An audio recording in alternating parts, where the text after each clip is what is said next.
Hey, it's Katie, and welcome back to my booktube channel. Welcome to Bookmas Day 22. Today's video is all about my favorite romance books of the year. And I did my very best to narrow this down to only 10. And I am going to start with number 10, which is The Risk by Elle Kennedy. Also, I should say that I'm not really going to give a summary of any of these books because I've definitely talked about them in wrap-ups and probably a lot of my videos.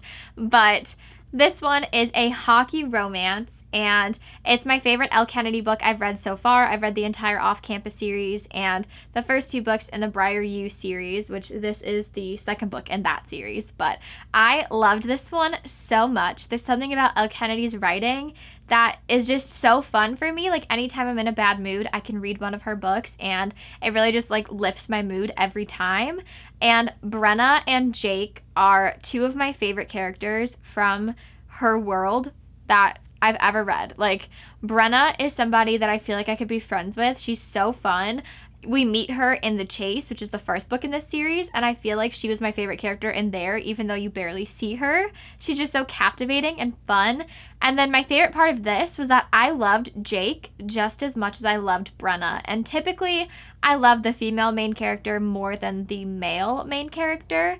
But in this one, I feel like it was pretty equal. I love Jake just as much, which usually does not happen for me. Also, there's a pretty hot romance and some good emotional balance as well with their relationship, so it was just everything I love in this book, and the hockey elements were honestly great as well. I love sports, and that was a nice touch. Number 9 is November 9 by Colleen Hoover. That was a complete accident, but very fitting. This definitely like shatters your heart, but then also puts it back together, which I feel like you can say about most Colleen Hoover books, honestly. But I read this one on November 9 because I wanted to set the scene, and it did not disappoint.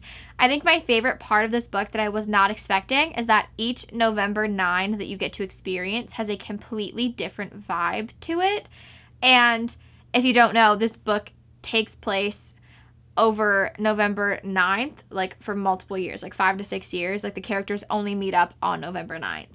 And I wasn't sure how I would feel about that concept, but it was so great. And each one has a different vibe, and you really get to see a ton of character development because you've known them for years. Also, check the trigger warnings because I feel like you have to do that with any Colleen Hoover book. But it's so good. Also, dual POV. So is The Risk. A lot of these books are dual POV, but I just loved that so much. I loved getting to care for Ben and Fallon. Also, there are just a ton of plot twists in here that I was not expecting. So you really go on an emotional roller coaster, just like Colleen Hoover usually does to you. Okay, so the next 3 on my list I don't own, so I will pop up a picture. I read all of these on my Kindle, but the first one is Well Met by Jen DeLuca, and this takes place at a Renaissance fair, which I'd never read about before this series, and I love it. It's such a fun atmosphere. All the characters just like jump off the page. They're so fleshed out, and I feel like they're real people I could genuinely be friends with. And so anytime I read the next companion novel in this series, it's like meeting up with old friends, and it literally warms my heart. I love them all so much, and there's always great banter and chemistry between the characters, and there's also great friendships in here, and the romance is like, I don't know, it's just so fun. Like, I have such a great time reading these books. They also put me in such a great mood. And also, this was one of like the first enemies to lovers books that I really fell in love with. Seeing Emily and Simon together, they were just so cute. I loved shipping them, and they had such like playful flirting. It was really fun. Number 7 on this list is Wait For It by Mariana Zapata. This is the first, but definitely not the last book by Mariana Zapata on this list because I am obsessed with her writing.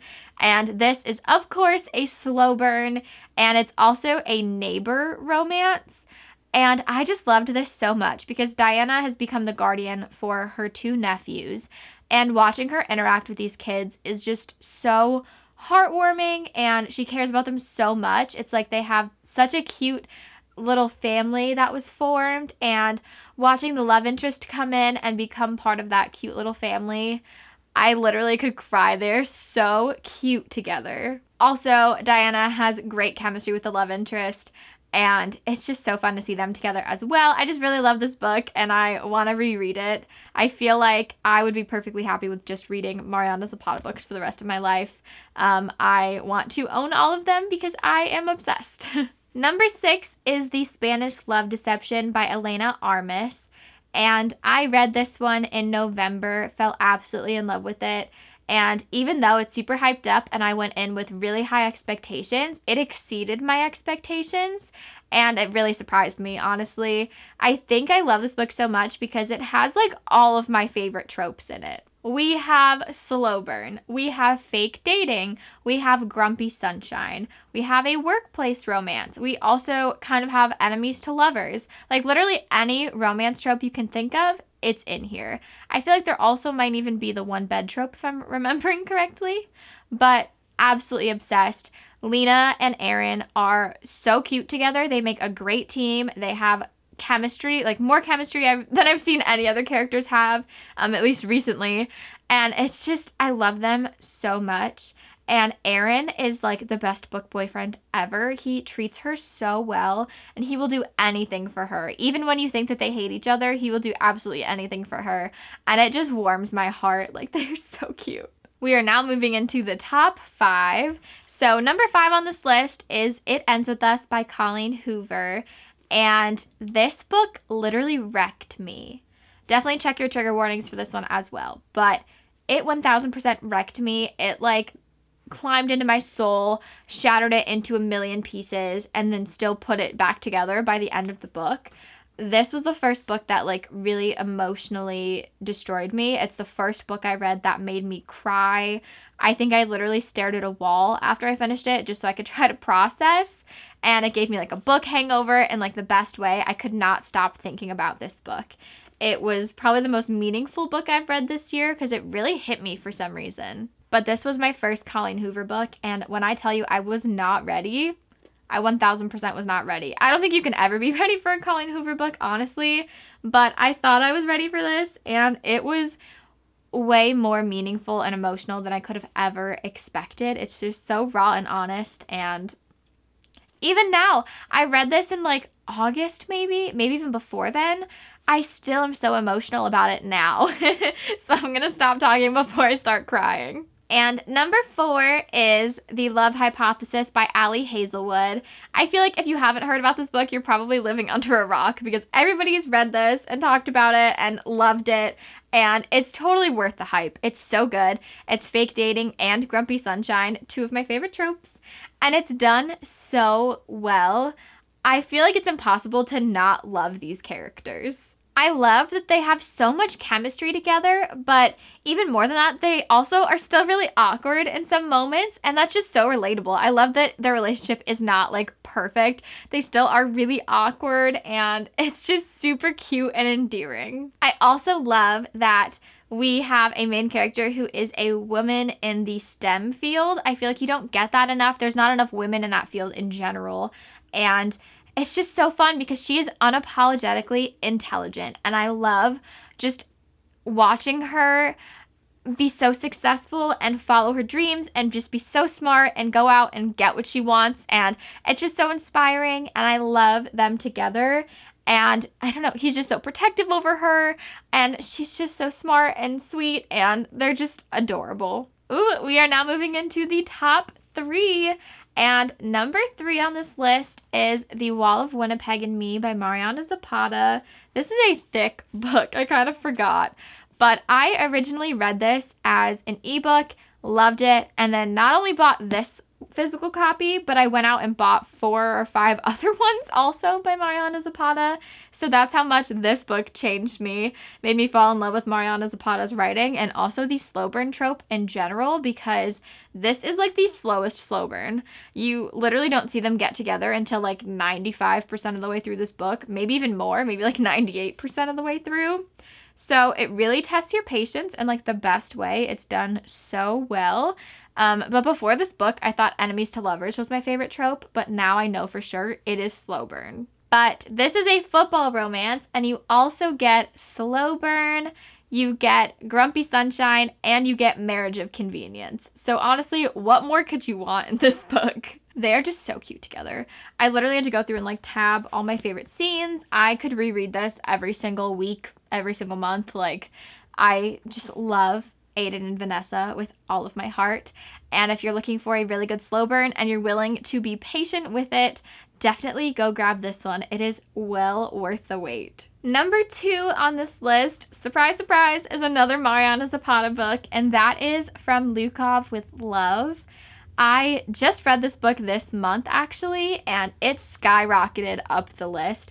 This is my favorite Mariana Zapata book and one of my favorite romances of all time. It is a figure skating romance, and I've never read anything about figure skating. I knew nothing about it going in, but it was so interesting, and I loved that it was such a big part of both of our main characters, but it still was not overwhelming to the story. It was just like woven in so well and so easily, and it is an amazing slow burn, and also definitely enemies to lovers. Like, they hate each other. They are kind of mean to each other, but they're so cute together.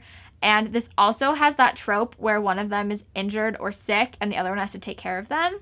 And it is one of my favorite tropes that I always forget that I love, and that's in here. So if you love that, go pick this up. Totally worth it. But what I loved about this book as well is that it also touched on some very meaningful topics and sparked some meaningful conversations. It talks about body image, mental health, like bullying and harassment through social media, also learning disabilities. Like, there's a ton that they go over in this book. And I love that both of our main characters have such like meaningful conversations. They're both very blunt and honest in general, but they always try to get to like the root of any problems between them. And that's what really sparked some of these conversations. And it just made their relationship so much more powerful. And I love them together. The second I finished this, I wanted to reread it. Like, that's how much I loved it. And I almost ran out of blue tabs because I was marking so many passages. And last but not least, we have my all-time favorite romance book and my favorite romance of 2021, and that is It Happened One Summer by Tessa Bailey. I am absolutely obsessed with this book and with Piper and Brendan. I had read Tessa Bailey books before and I loved them, but this one hit on such like a bigger level. I can't even form words right now. I loved them so much. I loved them individually a lot, and then watching them come together, so sweet. This is Grumpy Sunshine, Slow Burn, Enemies to Lovers. It takes place in a small town, and I always love the vibes you get when a book takes place in a small town. It's so good. It also focuses on like a career I'm not used to seeing. Like, he is a fisherman, I think is how you would describe him, and I never really realized how dangerous their jobs could be, and that's just an element I was not expecting in this book, but I loved. They're just so cute. Like, I could not get enough of them. This book is like wholesome and hot at the same time. The romance was great. There's some spice in here, and they have amazing chemistry together. Like, it is so good. I need to go reread this. I'm convincing myself to go reread this, honestly. And what I really loved about this book was how much character development each of them had, especially Piper. I feel like you meet her at the beginning of this book, and she's like such an airhead. Like, that's how she just like acts in the world. Like, she doesn't really give herself a lot of credit. She just seems like she doesn't really know a lot or understand a lot about the way the world works, and she just seems like an airhead, honestly. And then you see her really transform into this really strong businesswoman, and I don't know, she's just so great. I love watching her grow, and her and Brendan grow together, and it's just so great. I'm obsessed. And I literally cannot wait for the companion novel. Hopefully we get little tidbits of Piper and Brendan still, because I'm not ready to say goodbye to them. Alright, so those are my top 10 romances of 2021. Please let me know some of your favorite romances from this year. I feel like we might share some of the same ones. If you liked this video, please go ahead and subscribe to my channel. I would really appreciate it. And if you do subscribe, please click the notification bell so you know when I upload next. Thank you guys so much for watching. I can't wait to see you in my next video.